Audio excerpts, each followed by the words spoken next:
یہ بہاریں اپنے خاص وقت پہ آتی جاتی ہیں.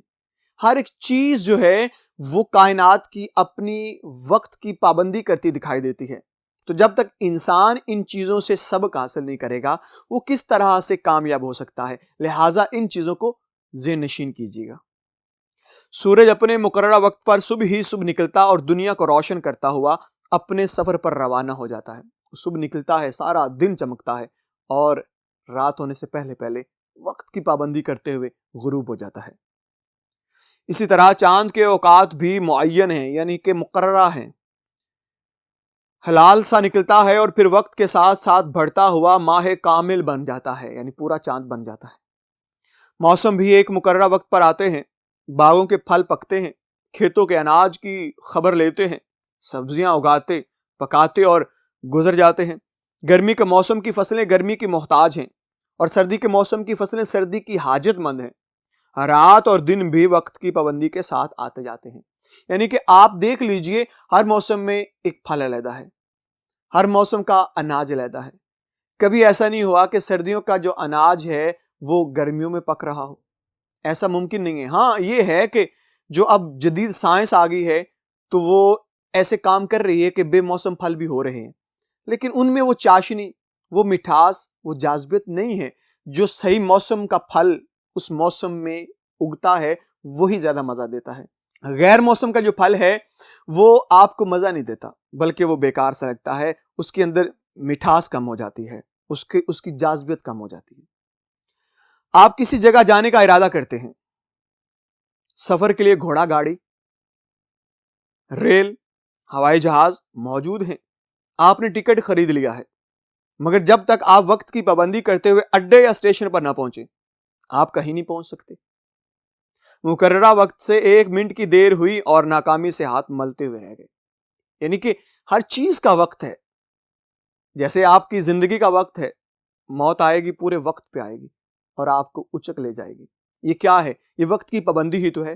موت بھی وقت کی پابندی کر رہی ہے اور موت سے پہلے پہلے ہماری جتنی سانسیں ہیں ان کو وقت کی پابندی کا بڑا خیال ہے. آپ سانس وقت پہ نہ لیں تو آپ ڈھیر بن جائیں گے، آپ کی سانس رک جائے گی. آپ کے دل کی دھڑکن رک جائے، وقت پہ نہ دھڑکے، اس میں تسلسل نہ رہے، وہ رک کے چلے تو آپ مرنے کے قریب پہنچ جاتے ہیں. یہ کیا ہے؟ یہ وقت کی پابندی ہے. ہر چیز میں وقت کی پابندی ہے. مسلمانوں کے لیے نماز اللہ تعالیٰ کی بڑی نعمت ہے. یہ بھی وقت کی پابندی کے ساتھ ادا کرنا ہوتی ہے. صبح کی نماز طلوع خورشید سورج کو ہی کہتے ہیں سے پہلے ادا کرنا ہوتی ہے. آفتاب نکل آیا تو صبح کی نماز کا وقت گزر گیا. اسی طرح باقی نمازیں بھی مقررہ وقت پر ادا کرنا پڑتی ہیں. آپ حج کے لیے جانا چاہتے ہیں، ہوائی جہاز اپنے مقررہ وقت پر سعودی عرب جائے گا. آپ نے پہنچنے میں دیر کر دی. ہوائی جہاز وقت کی پابندی کے ساتھ اڑا اور ذرا سی دیر میں یہ جا وہ جا نظروں سے غائب ہو گیا. اب آپ بیٹھے ہاتھ ملیں، پچھتائیں، وقت واپس نہیں آئے گا، نہ آپ کو اپنے ساتھ لے جائے گا. اس لیے وقت کی پابندی کرنا ہم سب پر لازم ہے. وقت کی پابندی کرنے پر ہی آپ کو کامیابی ملتی ہے اور پابندی نہ کرنے سے ناکامی اور بے چارگی ملتی ہے.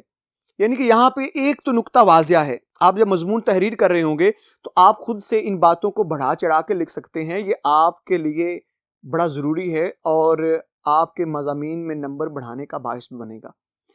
ان باتوں کو بڑھائیے کہ وقت کی پابندی کیا ہوتی ہے، کیسے کی جائے، اس کے فوائد کیا ہیں، اس کے نقصانات کیا ہیں. آپ کسان کی مثال دیجئے، آپ ایک طالب علم کی مثال دیجئے، جس طرح وہ یہاں پہ مثالیں دے رہا ہے کہ حج کی بات کر رہا ہے، اس کی فلائٹ کی بات کر رہا ہے، وہ ایک سفر پہ روانہ ہونے والے شخص کی بات کر رہا ہے، وہ موسموں کی بات کر رہا ہے، وہ چاند سورج ستاروں کی بات کر رہا ہے، وہ دن اور رات کے آنے جانے کی بات کر رہا ہے. تو ان چیزوں کو، مثالوں کو بڑھا چڑھا کے بیان کیجئے. اس طرح سے آپ کا مضمون اور اچھا ہو جائے گا اور زیادہ اس کی طوالت بڑھ جائے گی. صبح ہوئی، بچے اسکول جانے کے لیے تیار ہوئے مگر راستے میں کھیلتے کودتے دیر کر دی. اسکول پہنچے تو اسکول لگ چکا تھا، حاضری ہو چکی تھی، ان کی غیر حاضری لگ چکی تھی، جرمانہ ہو چکا تھا. اگر یہی بچے وقت پر اسکول پہنچ جاتے تو نہ انہیں استاد کی جھڑکیاں سہنی پڑتی، نہ جرمانہ ہوتا، نہ سبق میں پیچھے رہ جاتے اور نہ دوسرے لڑکوں سے پڑھا ہوا سبق دہرانے کے لیے خوش آمدید کرنا پڑتی. بس یاد رکھیے کہ وقت کی پابندی کامیابی کا سب سے بڑا راز ہے، اس لیے ہمیں ہمیشہ وقت کی پابندی کا خیال رکھنا چاہیے۔ جی پیارے بچوں، یہ آج کا ہمارا مضمون تھا جو وقت کی پابندی پر مشتمل تھا۔ ہم نے جتنا مضمون پڑھا ہے یہ واقعتاً بڑا ہی سبق آمیز ہے۔ آپ اس سے سبق بھی حاصل کیجئے، اس کو زندگی میں اپنائیے بھی، زندگی میں اس مضمون کو جگہ بھی دیجئے کہ وقت کی پابندی آپ کے لیے کتنا لازم ہے، کس قدر زندگی کو سنوارتی ہے وقت کی پابندی۔ ہر چیز میں وقت کی پابندی ہے۔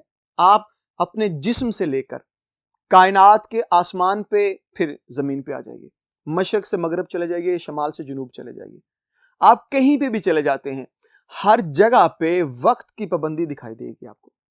تو ہمیں بھی وقت کی پابندی کرنی ہے تاکہ ہم بھی اپنے کام میں اچھا کام کر پائیں اور سنوار سکیں، اپنے کام کو بہتر کر پائیں۔ امید کرتا ہوں کہ آج کا لیکچر آپ کو بڑی اچھی طرح سمجھ آ گیا ہوگا، آپ نے ازبر بھی کر لیا ہوگا۔ انشاءاللہ اگلے لیکچر میں ایک نئے مضمون کے ساتھ حاضر ہوں گے، تب تک کے لیے مجھے اجازت دیجیے گا۔ اللہ حافظ۔